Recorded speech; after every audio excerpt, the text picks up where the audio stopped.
All right, joining me right now with his thoughts on all of it, American Majority CEO Ned Ryun. Good to see you, Ned. Thanks, Trish. Is Moore going to win this thing? And if he were to win it, what would the Republicans do then?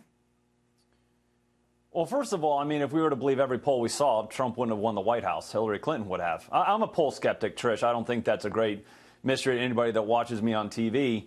You know, this poll that shows Moore losing by 8 points also shows Obama is 3 points more popular than Trump in a state that he won by 28 points. So I am a skeptic. And again, I've always looked at polls as being, Christopher Hitchens wrote a great piece in Harper's Magazine in 1992 that opinion polling is not meant so much to understand the public mind, but to shape it, and is often used as a weapon against by those in power against those that are not in power.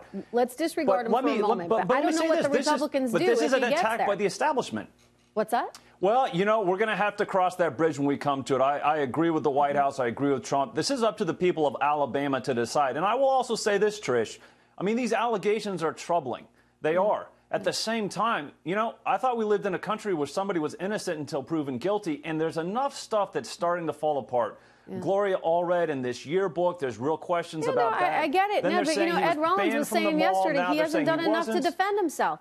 You know, he had an opportunity with Sean Hannity. Sean asked him 4 different times. Yes. And he wasn't strong enough. I mean, why is he not just coming out and saying this never happened and saying it over and over again? Ed said this is political suicide as far as he's concerned. It is. And on these things, Trish, there is no equivocating. You have to be definitive. You have to say there are no inconsistencies. There is nothing that ever happened here. And so I would agree that in many ways, Roy Moore has been his own worst enemy. At the same time, Trish, I've been in D.C. almost 20 years. This is a hit job by the establishment. I would guarantee you that somebody in Mitch McConnell's camp, and I would even offer up as one of my theories, Josh Holmes, seriously, Ned, because if he doesn't get there, you get a Democrat, and then good luck getting tax reform through then.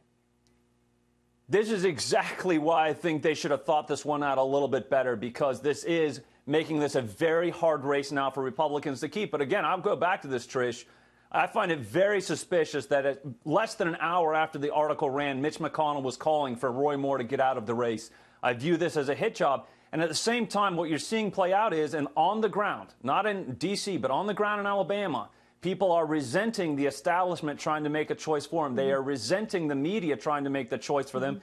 And in some ways, I see this as a little bit of a continuation of 2016. At the end of the day, a little over 3 weeks from now, the people of Alabama let's not forget, are going this to is decide a guy, who's going to be their senator. You and I have talked enough about sanctuary cities to be very angry with these local governments that think they don't need to abide by the rules the federal government puts in. And you want to talk about someone who's done exactly that? That is Mr. Roy Moore as a judge. So it's not just this that is concerning people, Ned. It's his belief in the U.S. Constitution that is very much an issue as well.